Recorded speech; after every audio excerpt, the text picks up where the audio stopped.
عبد المعين من مصراتة يسأل يقول: هل يجوز قيام الليل الساعة 12 ليلا؟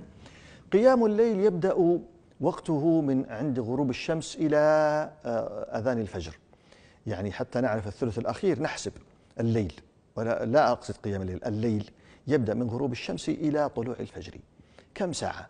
الآن الأذان المغرب 6 وشوي، والفجر 6 وربع تقريبا، يعني لنفترض أنها 6 12 ساعة. إذا قسمناه على 3، ال4 ساعات الأخيرة التي قبل أذان الفجر هي الثلث الأخير في الليل.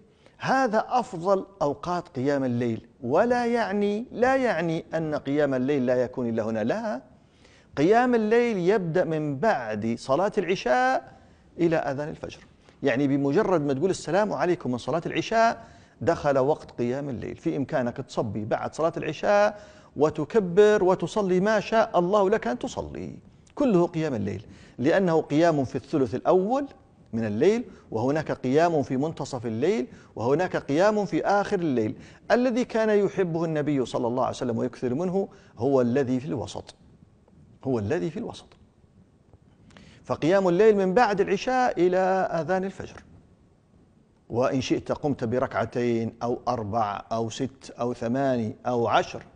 وقد قالت عائشة رضي الله تعالى عنها: ما كان صلى الله عليه وسلم يزيد في رمضان ولا في غيره على 10 ركعات، على 11 ركعة. قالت: يصلي 4 فلا تسأل عن حسنهن وطولهن، ثم يصلي 4 فلا تسأل عن حسنهن وطولهن، قالت: ثم يوتر ب3. لكن هذا ليس حدا، فللإنسان أن يصلي ما شاء، كما قال النبي صلى الله عليه وسلم لما سأله الرجل عن صلاة الليل قال: صلاة الليل مثنى مثنى، فإذا خشي أحدكم الصبح أوتر بركعة واحدة. صلاة الليل مثنى مثنى، يعني ركعتين بتشهد وسلام، ركعتين بتشهد وسلام. قال: فإذا خشي أحدكم الصبح فليوتر ب1. إذن أطلق صلى الله عليه وسلم الليل كله يمكنك أن تصلي فيه، ليس هناك من حد، لكن الذي كان يصنعه النبي صلى الله عليه وسلم 10 ركعات.